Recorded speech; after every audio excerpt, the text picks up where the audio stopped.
Hello. അപ്പോൾ നമ്മുടെ portion അവിടെ നേരത്തെ അവസാനിച്ചിരുന്നതാണ്. ഫിസിയോളജിയുടെ ലാസ്റ്റ് ചാപ്റ്റർ കെമിക്കൽ കോർഡിനേഷനോട് കൂടി നമ്മുടെ പോർഷൻ അവസാനിച്ചു. അപ്പോൾ നമുക്കിനി റിവിഷൻ നോക്കാം. അപ്പോൾ നമ്മുടെ റക്കറിങ് ആയിട്ടുള്ള ക്വസ്റ്റ്യൻസ് അത് ഓരോ ചാപ്റ്റർ വൈസായിട്ട് ഞാൻ നിങ്ങൾക്ക് തന്നിട്ടുണ്ട്. അതിൻ്റെ ആൻസർ നമുക്ക് ഓരോ ചാപ്റ്ററായിട്ട് ഡിസ്കസ് ചെയ്ത് പോവാം. അപ്പോൾ ആ ചാപ്റ്ററിൻ്റെ ഒരു സമപ്പ് അതും ചെയ്ത് പോവാം. ഓക്കെ. ഫസ്റ്റ് ചാപ്റ്റർ നമ്മുടെ ലിവിങ് വേൾഡ് എന്ന് പറയുന്ന ചാപ്റ്ററാണ്. ലിവിങ് വേൾഡ് എന്ന് പറയുന്നതാണ് നമ്മുടെ ചാപ്റ്റർ. അതിൽ നമ്മൾ ആദ്യം എന്തൊക്കെ കണ്ടു, what is A living organism, ഒരു ലിവിങ് എന്നുള്ള കണ്ടീഷൻ്റെ ക്യാരക്ടേഴ്സ് എന്തൊക്കെയാണ്, അല്ലെങ്കിൽ how we can explain that A particular organism എന്ന് പറഞ്ഞാൽ അത് ലിവിങ് ആണ്, ലിവിങ് അല്ലെങ്കിൽ ലിവിങ് ആൻഡ് നോൺ ലിവിങ്, അതിനെ എങ്ങനെ ഡിഫറൻഷ്യേറ്റ് ചെയ്യാം, അങ്ങനെയൊക്കെയാണ് നമ്മൾ ആദ്യം പഠിച്ചത്. ലിവിങ് ഓർഗാനിസംസ് വളരും, they can grow, there can reproduce ചെയ്യാൻ പറ്റും. അതുപോലെ മെറ്റബോളിസം, സെല്ലുലാർ ഓർഗനൈസേഷൻ, കോൺഷ്യസ്നെസ്, ഇതൊക്കെ ലിവിങ് ഓർഗാനിസത്തിൻ്റെ സെൽഫ് റെപ്ലിക്കേഷൻ, ഇതൊക്കെ ലിവിങ് ഓർഗാനിസത്തിൻ്റെ ക്യാരക്ടേഴ്സാണെന്ന് നമ്മൾ പഠിച്ചു. അതിൽ തന്നെ ഗ്രോത്ത് എന്ന് പറയുന്നത് നോൺ ലിവിങ് ഓർഗാനിസംസും കാണിക്കുന്നുണ്ട്. അതായത് ഇപ്പോൾ ഒരു മൗണ്ടൻ അല്ലെങ്കിൽ ഒരു മൺകൂന, അതൊക്കെ ഗ്രോ ചെയ്യുന്നതായിട്ട് നമുക്ക് തോന്നും. അതുപോലെ റീപ്രൊഡക്ഷൻ, അത് പറയുമ്പോൾ എല്ലാ ഓർഗാനിസംസും റീപ്രൊഡ്യൂസ് ചെയ്യണമെന്ന് നിർബന്ധമില്ല. റീപ്രൊഡ്യൂസിങ് എബിലിറ്റി ഇല്ലാത്ത ഓർഗാനിസംസ് ഉണ്ട്.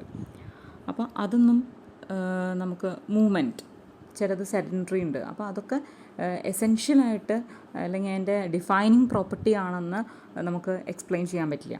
പക്ഷേ മെറ്റബോളിസം, അതുപോലെ കോൺഷ്യസ്നെസ്, സെല്ലുലാർ ഓർഗനൈസേഷൻ, ഇതൊക്കെ ലിവിങ് ഓർഗാനിസത്തിൻ്റെ ഡിഫൈനിങ് പ്രോപ്പർട്ടിയാണ്. അതൊക്കെ നമ്മൾ കണ്ടു കഴിഞ്ഞതാണ്. അപ്പോൾ ആ ഫസ്റ്റ് പോർഷനിൽ അതാണ് നമ്മൾ പറഞ്ഞത്, വാട്ടർ ലിവിങ് ഓർഗാനിസംസ് എന്ന്. പിന്നെ ബയോഡൈവേഴ്സിറ്റിയിലേക്ക് കടന്നു. ഡൈവേഴ്സിറ്റി എന്ന് പറഞ്ഞാൽ different types of organisms inhabiting the earth, അതാണ് ബയോഡൈവേഴ്സിറ്റി എന്ന് ഉദ്ദേശിക്കുന്നത്. പിന്നെ ഡൈവേഴ്സിറ്റിയിൽ നോമൻക്ലേച്ചർ എന്നുള്ള വലിയ ഭാഗത്തിലേക്ക് കടന്നു. അതായത് ഓർഗാനിസത്തിന് നമ്മൾ എങ്ങനെയാണ് പേര് കൊടുക്കുന്നത്. നോമൻക്ലേച്ചർ എന്ന് പറഞ്ഞാൽ നെയിമിംഗ് ആണ്. അതിന് നമ്മൾ ഫസ്റ്റ് ഒരു ഓർഗാനിസത്തിനെ ക്യാരക്ടറൈസേഷൻ ചെയ്യണം. അതായത് ഒരു ഓർഗാനിസത്തിനെ നമ്മൾ കണ്ടു കഴിഞ്ഞാൽ വാട്ട് ഈസ് ദാറ്റ് ഓർഗാനിസം, അതിൻ്റെ ക്യാരക്ടേഴ്സ് എന്തൊക്കെയാണ്, observable characters. Then based on these observable characters we can identify the organism. നമ്മൾ ആ ഒബ്സർവബിൾ ക്യാരക്ടേഴ്സ് ഉപയോഗിച്ചുകൊണ്ട് ഐഡൻറ്റിഫൈ ചെയ്യും. എന്നിട്ട് അതിനെ ക്ലാസിഫൈ ചെയ്യും. ക്ലാസിഫൈ ചെയ്യാന്ന് വെച്ച് കഴിഞ്ഞാൽ നേരത്തെ നമുക്ക് കണ്ടു പരിചയമുള്ള ഇതേ ക്യാരക്ടേഴ്സ് കാണിക്കുന്ന ജീവികളുടെ കൂട്ടത്തിൽ ഈ ഐഡൻറ്റിഫൈ ചെയ്ത ജീവിയെ ഉൾപ്പെടുത്തും. അതിനുശേഷമാണ് നമ്മൾ നോമൻക്ലേച്ചർ എന്ന് പറയുന്ന പ്രോസസ്സിലേക്ക് കടക്കുക, അതായത് നെയിമിങ്. അപ്പോൾ ഈ ക്ലാസിഫിക്കേഷൻ ചെയ്ത് കഴിഞ്ഞാണ് നമ്മൾ നെയിമിങ് നടത്തുക. നെയിമിങ് നടത്തുമ്പോൾ നമ്മൾ നെയിമിങ് പഠിക്കുമ്പോൾ അതിന് കുറേ ക്രൈറ്റീരിയ ഉണ്ട്. അതിൽ ICBN, ICZN എന്നൊക്കെ പറഞ്ഞ് international code for botanical nomenclature and international code for zoological nomenclature. അപ്പോൾ ടാക്സോണമിസ്റ്റ് ഈ നോമൻക്ലേച്ചർ നടത്തുന്നത് ഇതിനെ ബേസ് ചെയ്തിട്ടാണ്. അപ്പോൾ സയൻറ്റിഫിക്കായിട്ട് ഒരു ഓർഗാനിസത്തിന് സയൻറ്റിഫിക് നെയിം കൊടുക്കുമ്പോൾ ഇറ്റ് ഷുഡ് ഇൻക്ലൂഡ് 2 വേർഡ്സ്, രണ്ട് വാക്കുകൾ അതിൽ ഉൾപ്പെടണം. അതിൽ ഫസ്റ്റ് വാക്ക് generic name and the second word should be specific epithet. And the generic name should starts with capital letter and the specific epithet starts with small letter. നമ്മളിതൊക്കെ കണ്ടതാണ്. അതാണ് binomial nomenclature എന്ന് പറയുന്നത്. കാൾ ലിനേയ്സ് എന്ന് പറയുന്ന വളരെ ധാരാളം കണ്ടുപിടുത്തങ്ങൾ നടത്തിയിട്ടുള്ള കാൾ ലിനേയ്സ് ആണ് ബൈനോമിയൽ നോമൻക്ലേച്ചറും കൊണ്ടുവന്നത്. പിന്നെ ബൈനോമിയൽ നോമൻക്ലേച്ചർ നടത്തുമ്പോൾ അത് ലാറ്റിൻ വേർഡാണ് സാധാരണഗതിയിൽ, അല്ലെങ്കിൽ ലാറ്റിനൈസ്ഡ് ആയിരിക്കും. പിന്നെ കുറേ റൂൾസൊക്കെ ഉണ്ട്. ഞാൻ പറഞ്ഞില്ലേ, ഫസ്റ്റ് ലെറ്റർ ജീനസ് നെയിമിനെ റെപ്രസെൻ്റ് ചെയ്യണം, starts with capital letter, and second word represents the specific epithet and should starts with a small letter. അതുപോലെ ഹാൻഡ് റിട്ടൺ ആണെങ്കിൽ, നമ്മൾ കൈകൊണ്ട് എഴുതുകയാണെങ്കിൽ അത് സെപ്പറേറ്റ്ലി അണ്ടർലൈൻ ചെയ്യണം, അല്ലെങ്കിൽ ഇറ്റാലിക്സിൽ പ്രിൻറ്റ് ചെയ്യണം. അത് ലാറ്റിൻ ഒറിജിനെ ഇൻഡിക്കേറ്റ് ചെയ്യണം. ഇത്രയൊക്കെയാണ് നോമൻക്ലേച്ചറിനെ കുറിച്ചുള്ള കാര്യങ്ങൾ. ഇനി പറയാൻ പോകുന്നത് ടാക്സോണമി എന്ന് പറഞ്ഞ ആ ബ്രാഞ്ച് എന്താണ്. അതായത് ക്യാരക്ടേഴ്സിനെ വെച്ചിട്ട് എല്ലാ ലിവിങ് ഓർഗാനിസത്തിനെയും പല പല ഗ്രൂപ്പ്സായിട്ട് പല പല ടാക്സായിട്ട് ഡിവൈഡ് ചെയ്തിട്ടുണ്ട്. ആ ക്ലാസിഫിക്കേഷന് പറയുന്ന പേരാണ് ടാക്സോണമി. അതിന് പല കാര്യങ്ങളാണ് ഉപയോഗിച്ചിരിക്കുന്നത്. Morphological characters, cellular features, developmental characters, ecological characters, അങ്ങനെ പല പല ക്രൈറ്റീരിയ ഉപയോഗിച്ചിട്ടാണ് ഈ ക്ലാസിഫിക്കേഷൻ നടത്തിയിരിക്കുന്നത്. പല പല ടാക്സ ആയിട്ട് ഡിവൈഡ് ചെയ്തിട്ടുണ്ട്. That process is known as taxonomy. Taxa indicates categories at very different levels. Different ലെവൽസിലുള്ള കാറ്റഗറീസിലുള്ള ടാക്സ ഓർഗാനിസാണ് ടാക്സ എന്ന് പറയുന്നത്, അല്ലെങ്കിൽ ടാക്സോൺ എന്ന് പറയുന്നത്. ഇനി നമുക്ക് പറയാനുള്ളത് ടാക്സോണമിക് കാറ്റഗറി. എന്താണ് ടാക്സോണമിക് കാറ്റഗറി? അതിനു മുമ്പ് സിസ്റ്റമാറ്റിക്സ് എന്ന് പറയുന്ന ഒരു ഭാഗമുണ്ട്. സിസ്റ്റമാറ്റിക്സ് എന്ന് പറയുന്നത് ഈ പറഞ്ഞ പോലെ ഒരു ഓർഗാനിസത്തിനെ ക്യാരക്ടറൈസ് ചെയ്ത് ഐഡൻറ്റിഫൈ ചെയ്ത് ക്ലാസിഫൈ ചെയ്ത് നോമൻക്ലേച്ചർ ചെയ്യുന്ന ആ പ്രോസസ്സാണ് സിസ്റ്റമാറ്റിക്സ്. അതുകൂടാണ്ട് ഈ ഓർഗാനിസത്തിന് ബാക്കിയുള്ള ഓർഗാനിസവുമായിട്ടുള്ള റിലേഷൻസ്, അങ്ങനത്തെ അതിൻ്റെ ഇൻട്രാക്ഷൻസ്, വേറെ ഓർഗാനിസംസുമായിട്ടുള്ള റിലേഷൻസ് ആൻഡ് ഇൻട്രാക്ഷൻസ്, ഡൈവേഴ്സിറ്റി, ഇതൊക്കെ ഇൻക്ലൂഡ് ചെയ്യുന്ന ഒരു വലിയ ബ്രാഞ്ചാണ് സിസ്റ്റമാറ്റിക്സ് എന്ന് പറയുന്നത്. ലിനേസ് സിസ്റ്റമാ നാച്ചുറേ എന്ന് പറയുന്ന പബ്ലിക്കേഷനിൽ ഈ വാക്ക് ഉപയോഗിച്ചിട്ടുണ്ട്, സിസ്റ്റമാറ്റിക്സ് എന്ന് പറയുന്ന വാക്ക്. അപ്പോൾ ലിനേസിൻ്റെ 2 കോൺട്രിബ്യൂഷൻ നമ്മളിപ്പോൾ കണ്ടു കഴിഞ്ഞു. ഒന്ന് ബൈനോമിയൽ നോമൻക്ലേച്ചറും, 2 സിസ്റ്റമാ നാച്ചുറേ, സ്പീഷീസ് പ്ലാന്ററും. ഇതൊക്കെ ലിനേസിൻ്റെ കോൺട്രിബ്യൂഷൻസാണ്. ദെൻ ടാക്സോണമിക് കാറ്റഗറി എന്ന് പറയുന്ന പോർഷനിലേക്കാണ് വരുന്നത്. ടാക്സോണമിക് കാറ്റഗറി എന്ന് പറയുമ്പോൾ ഓർഗാനിസത്തിനെ ഡിഫറെൻറ്റ് കാറ്റഗറീസ്, ചെറിയ ചെറിയ ഗ്രൂപ്പുകളായിട്ട് ഡിവൈഡ് ചെയ്യുകയാണ് ചെയ്യുന്നത്. അപ്പോൾ ആ ഓരോ ഗ്രൂപ്പിനെയും പറയുന്ന പേരാണ് ടാക്സോണമിക് കാറ്റഗറി. ഈ ഓരോ ഗ്രൂപ്പും കറക്റ്റായിട്ട് ഓർഡർ ചെയ്യുന്നത്, അതിൻ്റെ ഒരു ഹൈറാർക്കിയൽ ഓർഡർ ഉണ്ട്. അതായത് അതിൻ്റെ ഇപ്പം നമ്മൾ വലുതിൽ നിന്ന് ചെറുതിലേക്ക് അല്ലെങ്കിൽ ചെറുതിൽ നിന്ന് വലുതിലേക്ക് എന്ന് പറയുന്ന പോലെ ഒരു കറക്റ്റ് സീക്വൻഷ്യൽ ഓർഡറിൽ അറേഞ്ച് ചെയ്യുന്നതിനെയാണ് ടാക്സോണമിക് ഹൈറാർക്കി എന്ന് പറയുന്നത്. ആ ഹൈറാർക്കിയിലെ ഓരോ ഗ്രൂപ്പ്, അതിനെ പറയുന്ന പേരാണ് ടാക്സോണമിക് കാറ്റഗറി അല്ലെങ്കിൽ റാങ്ക് എന്ന് പറയുന്നത്. ഇപ്പോൾ കിങ്ഡം, അതാണ് ഏറ്റവും വലിയ റാങ്ക് എന്ന് പറയുന്നത്. Kingdom, phylum, class, order, genus, species, അങ്ങനെയാണ് ആ ഓർഡർ പോകുന്നത്. അതിലിപ്പം സ്പീഷീസ് എന്ന് പറഞ്ഞു കഴിഞ്ഞാൽ അതൊരു റാങ്കാണ്, അല്ലെങ്കിൽ അതൊരു ടാക്സോണമിക് കാറ്റഗറിയാണ്. അപ്പോൾ അതിൽ തന്നെ അപ്പോൾ മസ്ക ഡൊമസ്റ്റിക്ക. അപ്പോൾ മസ്ക എന്ന് പറഞ്ഞു കഴിഞ്ഞാൽ ഹൗസ് ഫ്ലൈയുടെ ജീനസ് നെയിമാണ്. അപ്പോൾ ആ ജീനസ് എന്ന് പറയുന്നത് കാറ്റഗറി, ടാക്സോണമിക് കാറ്റഗറി അല്ലെങ്കിൽ റാങ്ക് എന്ന് പറയാം. അതേസമയം മസ്ക എന്ന് പറയുന്നത് എന്താണ്? നമുക്ക് വ്യത്യാസം മനസ്സിലാവാൻ വേണ്ടിയിട്ടാണ് ഇങ്ങനെ എക്സ്പ്ലെയിൻ ചെയ്യുന്നത്. മസ്ക എന്ന് പറയുന്നത് ടാക്സോണാണ്, അതായത് ഒരു കാറ്റഗറിയിൽ ഉൾപ്പെടുന്ന ഒരു ഗ്രൂപ്പ് ഓഫ് ഓർഗാനിസംസ്. മസ്ക എന്ന് പറഞ്ഞൊരു കാറ്റഗറിയാണ്, അല്ല ഒരു ടാക്സോണാണ്. ഡൊമസ്റ്റിക്ക എന്ന് പറയുന്നത് വേറൊരു ടാക്സോണാണ്. ഓക്കെ, അപ്പോൾ എന്താണ് ടാക്സോണമിക് കാറ്റഗറി, എന്താണ് ടാക്സോണമിക് ഹൈറാർക്കി, വ്യത്യാസം മനസ്സിലായല്ലോ. ടാക്സോൺ എന്താണ്? ടാക്സോണമിക് കാറ്റഗറി എന്ന് പറഞ്ഞാൽ ആ ഓരോ ഗ്രൂപ്പും, കിങ്ഡം, ഫൈലം, ക്ലാസ്, ഓർഡർ, അങ്ങനെ ഓരോ ഗ്രൂപ്പും പറയുന്ന പേരാണ് taxonomic category. And there sequential arrangement അല്ലെങ്കിൽ ഹൈറാർക്കിയൽ അറേഞ്ച്മെൻ്റ് ആയിട്ട് വരുമ്പോൾ അതിന് പറയുന്ന പേരാണ് ടാക്സോണമിക് ഹൈറാർക്കി എന്ന്. അപ്പോൾ അതിൽ ഇൻക്ലൂഡ് ചെയ്യുന്ന ഓരോ ഗ്രൂപ്പിലും ഇൻക്ലൂഡ് ചെയ്യുന്ന group of organisms, for example Musca അല്ലെങ്കിൽ ഹോമിനിഡേ, അപ്പോൾ ഇതൊക്കെ ടാക്സോൺ എന്നാണ് ഇതിനെ അറിയപ്പെടുന്നത്. ഓക്കെ, ഇനി ആ ഓരോ കാറ്റഗറിയിൽ എന്തൊക്കെയാണ്? സ്പീഷീസ്, ജീനസ്, ഫാമിലി, അത് നമ്മൾ കണ്ടതാണ്. Order, class, phylum, kingdom. അതിൽ ഫൈലം എന്നുള്ളത് സാധാരണഗതിയിൽ ആനിമൽ കിങ്ഡത്തിൽ ഉപയോഗിക്കുന്നതാണ്. അത് പ്ലാന്റ് കിങ്ഡത്തിൽ വരുമ്പോൾ അതിനെ ഡിവിഷൻ എന്നാണ് അറിയപ്പെടുന്നത്. അതുപോലെ അതിൽ മാൻ, ഹൗസ് ഫ്ലൈ, മാംഗോ, വീറ്റ്, ഇത്രയും കാര്യങ്ങളുടെ ബയോളജിക്കൽ നെയിം, അവരുടെ genus, family, order, class, phylum ഒരു ഡിവിഷൻ, ഇത്രയും കാര്യങ്ങൾ പറഞ്ഞിട്ടുണ്ട്. അത് കൃത്യമായി കാണാതെ പഠിക്കണം.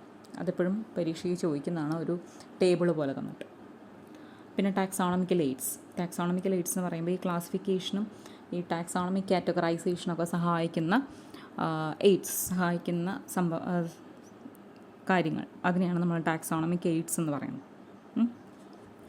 അതിൽ ഹെർബേറിയം വരാം. ഹെർബേറിയം എന്ന് പറഞ്ഞാൽ ഡ്രൈഡ് ആയിട്ടുള്ള പ്ലാന്റ് സ്പെസിമെൻസിനെ നമ്മൾ കളക്ട് ചെയ്ത് അതിനെ ഡ്രൈ ചെയ്ത് ഒരു ഷീറ്റ് ഓഫ് പേപ്പറിൽ പ്രിസർവ് ചെയ്യുന്നതാണ്. ആ ഷീറ്റ് ഓഫ് പേപ്പറിൽ ആ ഓർഗാനിസത്തിൻ്റെ ഡീറ്റെയിൽസ്, അതിൻ്റെ ജീനസ് നെയിം, സ്പീഷീസ് നെയിം, എവിടുന്ന് കളക്ട് ചെയ്തു, എന്ന് കളക്ട് ചെയ്തു, അങ്ങനത്തെ എല്ലാ ഡീറ്റെയിൽസും ഉണ്ടാവും. ഫാമിലി നെയിം, അതിൻ്റെ കളക്ടറിൻ്റെ നെയിം, അതൊക്കെ ഉണ്ടാവും. അതുപോലെ ബൊട്ടാണിക്കൽ ഗാർഡൻ എന്ന് പറയുമ്പോൾ ലൈവായിട്ടുള്ള പ്ലാന്റ് സ്പെസിമെൻസിനെ പ്രിസർവ് ചെയ്യാനുള്ള ഏരിയാസാണ് ബൊട്ടാണിക്കൽ ഗാർഡൻ. അതിൽ തന്നെ ഏറ്റവും ഫേമസ് ആയിട്ടുള്ള ക്യൂ എന്ന് പറയുന്നത് ഇംഗ്ലണ്ടിലെ ഒരു ബൊട്ടാണിക്കൽ ഗാർഡനാണ്.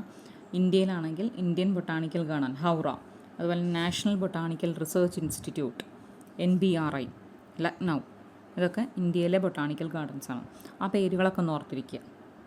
പിന്നെ മ്യൂസിയം എന്ന് പറയുമ്പോൾ ലൈവായിട്ടുള്ളതല്ല, പ്രിസേർവ് ആയിട്ടുള്ള പ്ലാന്റ് ആൻഡ് ആനിമൽ ആയിട്ടുള്ള സ്പെസിമെൻസിനെ പിന്നീട് സ്റ്റഡിക്ക് വേണ്ടി സൂക്ഷിച്ച് വയ്ക്കുക. അതിനെയാണ് നമ്മൾ, അതായത് പ്രിസേർവ്ഡ് ആയിട്ടുള്ള ആനിമൽസ് ആവാം അല്ലെങ്കിൽ പ്ലാന്റ്സ് ആവാം, അവരുടെ പാർട്സ്, അതിനെ പിന്നീട് നമുക്ക് സ്റ്റഡിക്ക് വേണ്ടിയിട്ട് സൂക്ഷിച്ച് വയ്ക്കുന്ന സ്ഥലമാണ് മ്യൂസിയം എന്ന് പറയുന്നത്. അതിപ്പോൾ ഇൻസെക്റ്റൊക്കെ ആണെങ്കിൽ ഇൻസെക്റ്റ് ബോക്സ് ആവാം, അല്ലെങ്കിൽ പ്ലാന്റിലൊക്കെ ആണെങ്കിൽ ഡ്രൈഡ് സ്പെസിമെൻസ് ആവാം, അല്ലെങ്കിൽ ഫോസിലൈസ്ഡ് ആയിട്ടുള്ള പ്ലാന്റിൻ്റെ ഫോസിലൈസ്ഡ് ആയിട്ടുള്ള പാർട്സ്, ഇപ്പോൾ ആനിമൽസിൻ്റെ ആണെങ്കിൽ സ്കെലിറ്റൽ സിസ്റ്റം, ഇതൊക്കെ മ്യൂസിയത്തിൽ സൂക്ഷിക്കാവുന്നതാണ്. Next zoological park. Zoological park എന്ന് പറയുമ്പോൾ ലൈവായിട്ടുള്ള ആനിമൽ സ്പെസിമിനെ പ്രൊട്ടക്റ്റഡ് എൻവയോൺമെൻറ്റിൽ സൂക്ഷിക്കുന്നതാണ് സുവോളജിക്കൽ പാർക്ക് അല്ലെങ്കിൽ സൂ എന്ന് പറയുന്നത്. അപ്പോൾ അവരുടെ നാച്ചുറൽ ഹാബിറ്റാറ്റിനോട് സംവാട്ട് സിമിലർ ആയിട്ടുള്ള ഒരു ഹാബിറ്റാറ്റ് പ്രൊവൈഡ് ചെയ്തുകൊണ്ട് അവരെ പ്രിസർവ് ചെയ്യാം. അപ്പോൾ അവരുടെ റീപ്രൊഡക്ഷൻ, ഗ്രോത്തൊക്കെ അണ്ടർ ഹ്യൂമൻ കെയർ, അതായിരിക്കും സുവോളജിക്കൽ പാർക്ക് എന്ന് പറയുന്നത്. നെക്സ്റ്റ് നമുക്ക് അത്ര പരിചയമില്ലാത്ത ഒരു ടാക്സോണമിക്കൽ എയ്ഡാണ് കീ എന്ന് പറയുന്നത്. അത് ആനിമൽസിൻ്റെയും പ്ലാന്റ്സിൻ്റെയും ഐഡൻറ്റിഫിക്കേഷന് സഹായിക്കുന്നതാണ്, based on similarities and differences or similarities and dissimilarities. അത് കോൺട്രാസ്റ്റിംഗ് ക്യാരക്ടേഴ്സാണ് വരിക. അതായത് ഒരു ക്യാരക്ടർ തരും, ഇപ്പോൾ ഷെൽഡ് ഓർഗാനിസം, എന്നിട്ട് യെസ് അല്ലെങ്കിൽ നോ എന്നൊരു ഓപ്ഷൻ ഉണ്ടാവും. അപ്പോൾ ഇഫ് നമുക്ക് കൈ കിട്ടിയിരിക്കുന്ന organism, if it is shelled, we opt the option yes എന്നുള്ള ഓപ്ഷനാണ് നമ്മൾ പിക്ക് ചെയ്യുക. അപ്പോൾ അങ്ങനെ യെസ് ആണെങ്കിൽ നെക്സ്റ്റ് അടുത്തൊരു ക്ലൂ അല്ലെങ്കിൽ അടുത്തൊരു കീ നമുക്ക് തരും. അല്ല നോ ആണെങ്കിൽ വേറെ കീ ആയിരിക്കും തരും. അങ്ങനെ അങ്ങനെ അങ്ങനെ നമ്മൾ അവസാനം ആ സ്പീഷീസ് അല്ലെങ്കിൽ ജീനസിനെ ഐഡൻറ്റിഫൈ ചെയ്യാം. അതിനാണ് കീ എന്ന് പറയുന്നത്. ഒരു കോൺട്രാസ്റ്റിംഗ് ക്യാരക്ടർ, ഒരു പെയർ ഓഫ് കോൺട്രാസ്റ്റിംഗ് ക്യാരക്ടർ, അതിന് കപ്ലെറ്റ് എന്ന് പറയും. പെയർ ഓഫ് കോൺട്രാസ്റ്റിംഗ് ക്യാരക്ടറിനെ തന്നിട്ട് അതിൻ്റെ ആ ക്യാരക്ടേഴ്സ് വെച്ച് നമ്മളിങ്ങനെ ഫോളോ ചെയ്ത് പോയിട്ട് ഒരു കാറ്റഗറിയിലെത്തുക. അപ്പോൾ ഇത്രയൊക്കെയാണ് നമുക്ക് ആ ചാപ്റ്ററിൽ പഠിക്കാനുള്ളത്. പിന്നെ ഫ്ലോറ, ഫോണ എന്ന് പറയുന്നത്, മോണോഗ്രാഫ്, കാറ്റലോഗ്, ഇതൊക്കെ ടാക്സോണമിക് ഡിസ്ക്രിപ്ഷൻസ് നമുക്ക് തരുന്ന എയ്ഡ്സാണ്. ഓക്കെ, ഒരു പെർട്ടിക്കുലർ ഏരിയയിലുള്ള പ്ലാന്റ് സ്പെസിമെൻസ് ആണെങ്കിൽ അത് ഫ്ലോറ, ആനിമൽ സ്പെസിമെൻ ആണെങ്കിൽ ഫോണ, മാനുവൽസ്, മോണോഗ്രാഫ്, കാറ്റലോഗ്, ഇതൊക്കെ നമ്മൾ പഠിച്ചിട്ടുള്ളതാണ്. ഇനി ആ ക്വസ്റ്റ്യൻസിലേക്ക് കിടക്കാം. First, unit of classification. അതിനെന്താണ് പറയുന്നത്? Unit of classification is known as taxon. Next one, dash is a taxonomical aid based on contrasting characters generally in a pair called couplet. നമ്മളിപ്പോൾ പറഞ്ഞതാണത്. That is key. ഒരു pair of contrasting characters വെച്ചുള്ള taxonomical aid key ആണ്. Then binomial nomenclature was proposed by, നമ്മൾ കണ്ടു, Carl Linnaeus. Spelling ഒക്കെ എഴുതുമ്പോൾ ശ്രദ്ധിച്ചെഴുതുക. Then given below the scientific name of frog. ഏതാണ് കറക്റ്റായിട്ട് എഴുതിയിരിക്കുന്ന സയൻറ്റിഫിക് നെയിം? അപ്പോൾ നമുക്കറിയാം, റാണ ടൈഗ്രീന എന്ന് പറയുന്നതാണ് കറക്റ്റായിട്ട് എഴുതിയിരിക്കുന്ന സയൻറ്റിഫിക് നെയിം. അത് genus name starts with capital letter and species name starts with small letter. പിന്നെ ഏതാണ് കറക്റ്റായിട്ടുള്ള സീക്വൻഷ്യൽ ഓർഡർ എന്നാണ് ചോദിച്ചിരിക്കുന്നത്. അതായത് കിങ്ഡം ടു സ്പീഷീസ് കറക്റ്റായിട്ട് ഏതാണ് ഓർഡർ? അത് സി ആണ്. അതായത് kingdom, phylum, class, order, family, genus, species. C ആണ് answer. Kingdom, phylum, class, order, family, genus and species. Sixth question same ആണ്, അതായത് ഫിഫ്ത്ത് ക്വസ്റ്റ്യൻ സെയിം ആണ്. പിന്നെ ICZN അതിൻ്റെ ഫുൾ ഫോം എന്താണ്? ഈ ഫുൾ ഫോം ഒക്കെ ഉള്ളത് പഠിക്കണം. അതുപോലെ NBRI അതൊക്കെ. International code for zoological nomenclature ആണ് ICZN. ICBN ആണെങ്കിൽ that is international code for botanical nomenclature. And next one is find out the odd one on the basis of taxonomy and justify your answer. ശ്രദ്ധിക്കുക, odd one എന്ന് ചോദിക്കുമ്പോൾ അതിൻ്റെ justify your answer എന്ന് പറയുന്ന ഒരു ഓപ്ഷനും കൂടി ഉണ്ടാവും. നിങ്ങൾ അതും കൂടി എക്സ്പ്ലെയിൻ ചെയ്യേണ്ടതാണ്. അതായത് ഓഡ് വൺ എന്ന് പറയുന്നത് ഹെർബേറിയമാണ്. കാരണം family, order, class, phylum, these all represents taxonomic categories, while herbarium is A taxonomic aid. ഇങ്ങനെയാണ് കറക്റ്റായിട്ട് ജസ്റ്റിഫിക്കേഷൻ കൊടുക്കുന്നത്. ഫാമിലി, ഓർഡർ, ക്ലാസ്, ഫൈലം ഒക്കെ ടാക്സോണമിക് കാറ്റഗറീസ് ആണ്.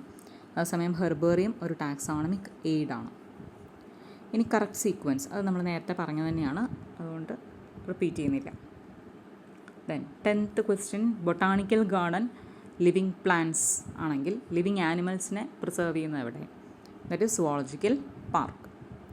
ഇനി during an adventure trip a +1 student got a skull and skeletal part of a rare animal from Chinnar forest. Select the suitable location for keeping it from the list of taxonomic aids. അപ്പോൾ നമ്മൾ ശ്രദ്ധിക്കേണ്ടത് skull and skeletal parts ആണ് കിട്ടിയിരിക്കുന്നത്. അത് നമ്മൾ എവിടെ വയ്ക്കും? അത് നമ്മൾ ഹെർബേറിയത്തിലാണോ? അല്ല, ഹെർബേറിയത്തിൽ പ്ലാന്റ്സിൻ്റെ ഡ്രൈഡ് സ്പെസിമെനാണ്. ഇനി സുവോളജിക്കൽ പാർക്കിൽ ലൈവ് ആനിമൽ സ്പെസിമെൻസ് ആണ്. ബൊട്ടാണിക്കൽ ഗാർഡനിൽ ലൈവ് ആയിട്ടുള്ള പ്ലാന്റ് സ്പെസിമെനാണ്. അപ്പോൾ ബാക്കിയുള്ളത് എവിടെയാണ്? മ്യൂസിയത്തിലാണ് നമ്മൾ സ്കെലിറ്റൽ പാർട്സ് ഒക്കെ വയ്ക്കുക. Then 12th question is a student conceive the rules of nomenclature as follows. If you find any mistake in the underlined portion, correct them with the appropriate words. അപ്പോൾ ഈ 2 sentence നോക്കിയിട്ട് അതിൽ തെറ്റ് തിരുത്താനാണ് പറയുന്നത്. A. First word in a biological name represent the species and begins with a capital letter. Okay. അപ്പോൾ അതിൽ എവിടെയാണ് തെറ്റ്? ആ സെൻറ്റൻസ് വായിച്ചിട്ട് എവിടെയാണ് തെറ്റെന്ന് പറയണം. എവിടെയാണ് തെറ്റ്? ബയോളജിക്കൽ നെയിമിലെ ആദ്യത്തെ വേർഡ് സ്പീഷീസ് ആണ്, അതൊരു ക്യാപിറ്റൽ ലെറ്റർ കൊണ്ട് തുടങ്ങുന്നു എന്നാണ് പറയുന്നത്. നമുക്കറിയാം ബയോളജിക്കൽ നെയിമിൽ അല്ലെങ്കിൽ സയൻറ്റിഫിക് നെയിമിലെ ഫസ്റ്റ് വേർഡ് സ്പീഷീസ് അല്ല റെപ്രസെൻ്റ് ചെയ്യുന്നത്, ജീനസ് ആണ്. അപ്പോൾ സ്പീഷീസ് എന്നുള്ളത് മാറ്റി ജീനസ് ആക്കണം. ക്യാപിറ്റൽ ലെറ്റർ ആണ്, അത് ശരിയാണ്. ഇനി ബിയിൽ second word represents the genus. അപ്പോൾ അത് തെറ്റല്ലേ? സെക്കൻഡ് വേർഡ് എന്തിനാണ് റെപ്രസെൻ്റ് ചെയ്യുന്നത്? സ്പീഷീസിനെ. And it begins with small letter. ബിയിലെ കറക്ഷൻ എന്ന് പറഞ്ഞാൽ ജീനസ് മാറ്റി സ്പീഷീസ് ആക്കണം. ഓക്കെ. ഇനി complete the tale using suitable terms. അത് മാൻ എന്ന് പറയുന്ന അത് ഞാൻ പറഞ്ഞതാണ്. അതിൽ തന്നിരിക്കുന്ന എല്ലാം നമ്മൾ കാണാതെ പഠിക്കണം. Human beings, mango, house fly, wheat ഇതൊക്കെ തന്നിട്ടുണ്ട്. അതിൻ്റെ എല്ലാം ആ ടേബിൾ ഫുൾ നമ്മൾ പഠിക്കേണ്ടതാണ്. അപ്പം മാൻ്റെ ജീനസ് നെയിം എന്ന് പറയുന്നത് ഹോമോ ആണ്. സാപ്പിയൻസ് ആണ് സ്പീഷീസ് നെയിം. ഫൈലം എന്ന് പറയുന്നത് ഏതാണ്? നമുക്കറിയാം, കോഡേറ്റ. Okay. Next one, select the correct generic name and specific epithet from the table given below and write the scientific name of house fly. അത് കറക്റ്റാക്കി എഴുതാനാണ് പറയുന്നത്. അപ്പോൾ ഇവിടെ തന്നിരിക്കുന്ന ജനറിക് നെയിം മാൻജിഫറ ഉണ്ട്, അതിൻ്റെ സ്പെസിഫിക് എപ്പിത്തറ്റ് ഡൊമസ്റ്റിക്കാന്ന് തന്നിട്ടുണ്ട്.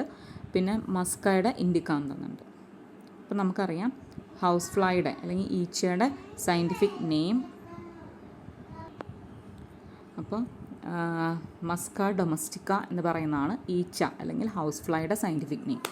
മാൻജിഫറ ഇൻഡിക്ക ആണ് മാംഗോയുടെ. Then align the taxonomical categories as an ascending order. അത് നമ്മൾ നേരത്തെ കണ്ടതാണ്. അടുത്ത് rearrange both the biological category and taxon based on taxonomic hierarchy.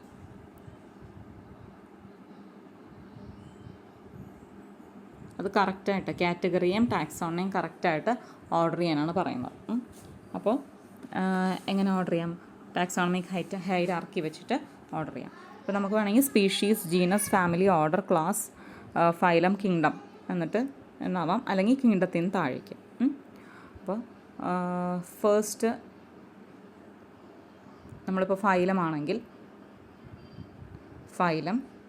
Next one ഫൈലത്തിൻ്റെ താഴെ വരുമ്പോൾ ക്ലാസ്, ജീനസ്, സ്പീഷീസ്, അങ്ങനെയാണ് പറയുന്നത്. അപ്പോൾ ഈച്ചയുടെ ആകുമ്പോൾ ഈച്ചയുടെ phylum Arthropoda, class Insecta, order Diptera, order ഇത് ചോദിച്ചിട്ടില്ല എന്നാലും order Diptera, genus Musca and species domestica. പിന്നെ ഫാമിലിയും കൂടെ ഉണ്ട്, മസിഡേ എന്ന് പറഞ്ഞിട്ട്, ഇതിൽ ചോദിച്ചിട്ടില്ല. അപ്പോൾ ഉള്ളത് കറക്റ്റ് ഓർഡറിലാക്കിയാൽ മതി. ഇനി after completing a project based on different species of spiders, the specimens were intended to stored for future reference. ഇപ്പോൾ സ്പൈഡേഴ്സിൻ്റെ നമ്മൾ ഫ്യൂച്ചർ റെഫറൻസിന് വേണ്ടി വയ്ക്കുകയാണ്. അപ്പോൾ അത് ഏത് ടാക്സോണമിക് എയ്ഡാണ് ഉപയോഗിക്കുക? Herbarium, museum, zoological park, sanctuary.